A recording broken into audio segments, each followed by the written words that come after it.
Bonjour les amis et bienvenue aux Orchidées de Steph. Aujourd'hui nous allons faire une vidéo spéciale rempotage. Le rempotage doit être fait une fois que la plante a fini sa floraison. Je vous conseille de le faire quand vous achetez une plante tout de suite après la floraison. Il faut la faire parce qu'il y a une mousse de culture qu'on appelle ça et en fait ça pourrit le cœur de la plante de l'intérieur et c'est très mauvais pour la plante. Comme j'en avais pas dans mes nouvelles plantes que j'ai pas encore empotées, des plantes qui font pas de fleurs, qui ont fini la floraison, du coup j'ai emprunté une plante à une copine. Et là, voilà, elle n'est pas dans sa meilleure forme, on va dire, hein. Mais voilà, elle a fort besoin d'être empotée. Vous voyez, le pot, il a même craqué tellement il y en a des racines. Donc ce qu'on va faire, on va finir par couper la lampe. La lampe qui a fini de fleurir, on enlève le tuteur. On chauffe toujours la lame à laquelle on va couper ou on passe de l'alcool parce qu'en fait les orchidées elles sont très sensibles aux germes et aux bactéries. Donc il faudrait toujours chauffer un petit peu la lame. On attend que ça refroidisse un petit peu pour ne pas cramer comme un la pauvre. Voilà. Et on va voir l'état de tout ça. Je pense que je dois couper quand même le pot puisqu'il est déjà bien abîmé de toute façon.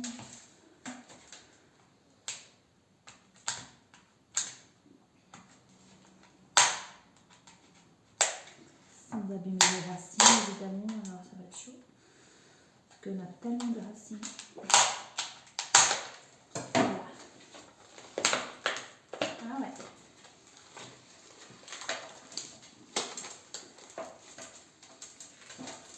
En fait, vous voyez, il y en a de partout des racines.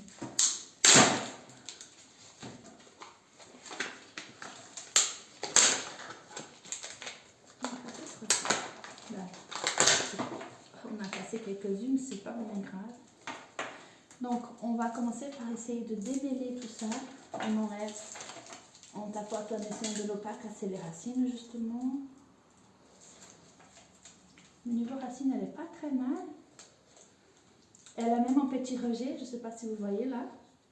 C'est marrant, si jamais. Et en plus, il fait des racines, donc je vais pouvoir aussi l'enlever.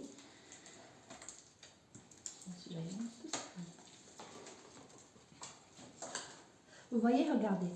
Ici, vous trouvez ça. Ça, c'est la mousse de culture.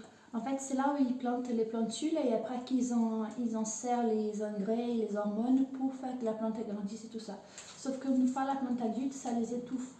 Donc ça, c'est impératif. C'est pour ça que c'est important de faire le rempotage la première fois, que dès que la plante elle arrive et qu'elle a fini sa floraison, parce que ça c'est très nocif pour la plante. Il faut que j'arrive au milieu de ça. Elle a même plus de substrat tellement elle a des racines. Bon, je vais commencer à couper alors.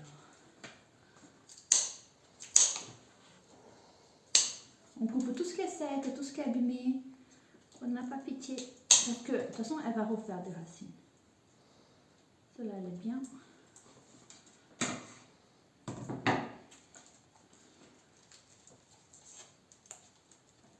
On enlève les racines qui sont pourries, sont desséchées.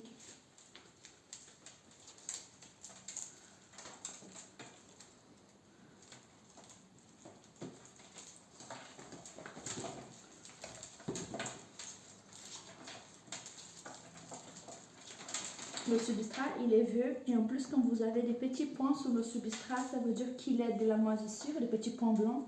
Et ça, il faut le changer parce que comme je vous ai dit au début de la vidéo, les orchidées sont très sensibles aux bactéries, aux germes et aussi à la moisissure. Je vais couper tout ça là.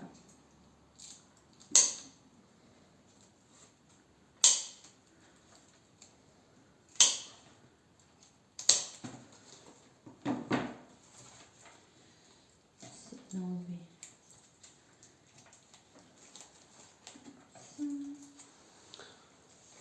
On enlève juste la cannelle.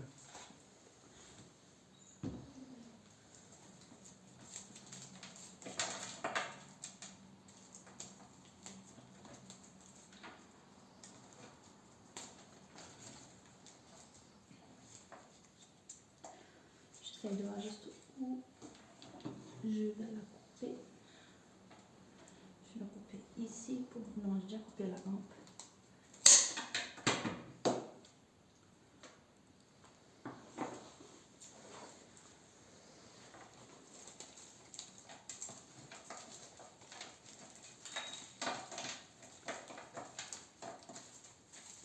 Après, dans le démêlage, je coupe aussi des racines qui sont saines. Hein. Pas toutes évidemment, mais c'est pas grave parce qu'elle va refaire des racines. Les orchidées refont beaucoup de racines dès qu'elles sont bien, qu'elles ont un bon substrat. La mousse de couture, elle est encore là. Encore.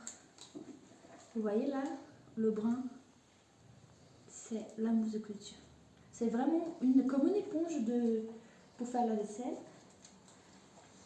On voit pas trop, remonte un petit peu? Non. Mais là, j'ai quasiment tout enlevé déjà. Là. Non, elle est au cœur de la plante, vous ne pouvez pas la rater. Il y en a des gens qui appellent ça la mousse de Spain, sauf que ce n'est pas du Spain, c'est vraiment une mousse. Voilà, elle est vide, je l'ai sortie la mousse. J'ai démêlé un petit peu les racines. On va voir ce que... On va enlever un peu tout ça. On va encore couper un petit peu.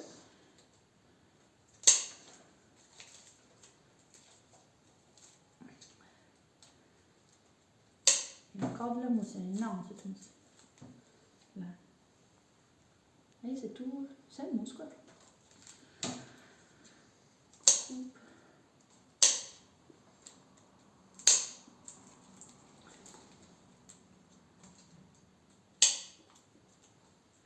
Là, je vais séparer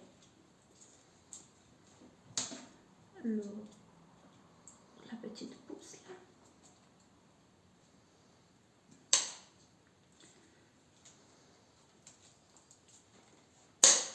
Et voilà. Voilà, on a la petite pousse qui a vraiment des jolies racines, dis donc. Hein. Pour nous ces petites pousses. Donc on va enlever tout ça un petit peu. Couper ce qui est mort.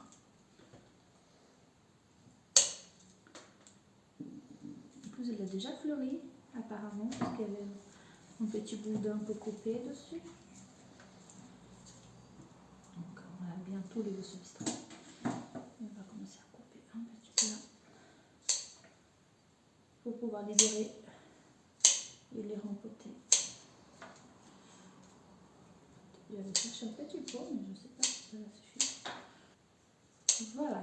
Donc en fait, on coupe juste les racines qui sont un peu pourries ou elles sont cassées. Parce que le but, c'est qu'il faut que j'arrive à le mettre dans un pot. Et si je le mets dans un trop gros pot, bah, elle va rester super longtemps à refaire et refaire et refaire des racines. Et au bout du compte, bah, les floraisons ne se feront pas. Donc, j'enlève déjà le substrat. Voilà. Donc celle-là, je vais encore la couper un petit peu.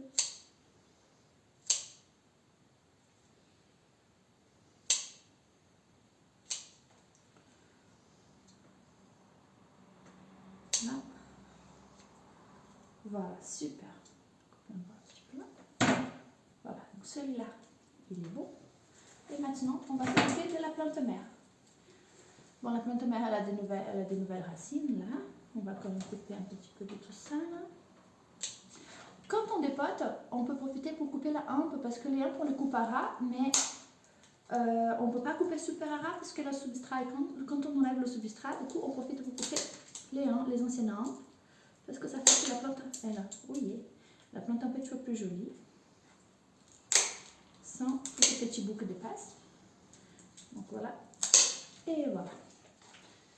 Donc je continue à faire un petit peu de ménage là-dedans. Je vais couper tout ça. Voilà, super. Attends, on va accrocher encore sur quelque chose. C'est quoi? Là. Et le petit fil de celui-là. Voilà. Donc là, j'ai libéré. Oui, c'est vrai, j'ai enlevé beaucoup de racines, mais s'il n'y a pas de souci, elle va les refaire. Je vais encore même enlever cela.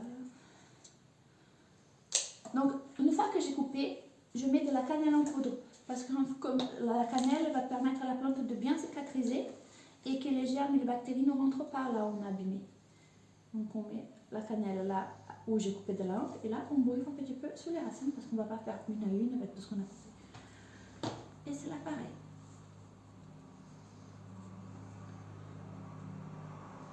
Voilà. Et maintenant, nous allons les mettre en pot. Pour le substrat, moi je fais mon propre substrat. J'achète en animalerie des copeaux de pain maritime et du chips de coco. Le mélange se fait dans un verre de chips de coco, 2 verres d'écorce de pain. Et ça c'est très bien parce qu'en fait le terreau qu'on trouve en magasin, il a de la turbe et la turbe elle est vraiment pas bonne pour les orchidées. Donc sinon, le plus souvent on peut les rempoter dans le même pot. Bon, plus là parce que j'ai dû le sacrifier. Du coup on va prendre un nouveau pot. On met un petit fond de substrat et on va essayer de mettre gentiment notre plante dedans. Quoique je vais couper cette feuille ici parce qu'elle était brûlée par le soleil.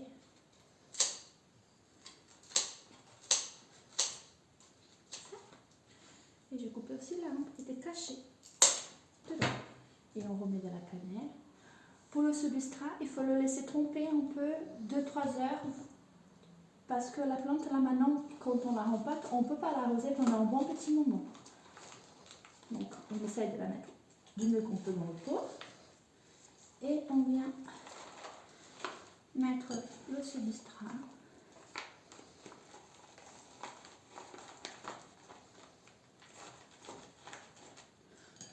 En faisant attention de ne pas casser les racines. Moi j'ai des petits pots transparents. Ils sont vraiment super parce que déjà le petit bord il est tout doux, ça ne bîme pas les feuilles. Et en plus il est tout mou, du coup ça fait comme ça les racines elles poussent basses, il ne les casse pas et elle arrive bien s'accommoder dedans et je trouve vraiment génial ce petit pot. Donc voilà, on regarde bien qu'il y ait bien de substrat partout, comme je vous expliquais le petit fond de bouteille. Et elle est prête pour encore quelques années. Normalement ça tient 2 ans, on rempote les orchidées tous les 2 ans à part si on voit vraiment qu'elle est vraiment à l'étroit dans le pot. Et pour le tout petit, j'ai un peu, donc voilà, donc ça va suffire. Je croyais que le pot était trop petit, mais c'est ça le problème. Si on met un peu trop grand, bah, du coup elle va faire de racines et on aura une floraison très tardive, elle prendra très longtemps à faire des floraisons. Donc il faut mettre dans le point le plus étroit possible. Donc là j'ai mis dans mes pots à plein tube.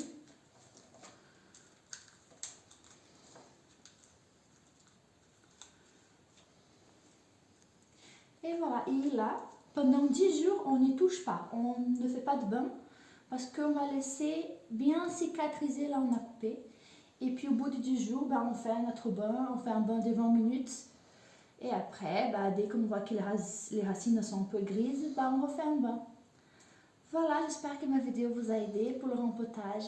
Je vous fais plein de gros bisous et à bientôt.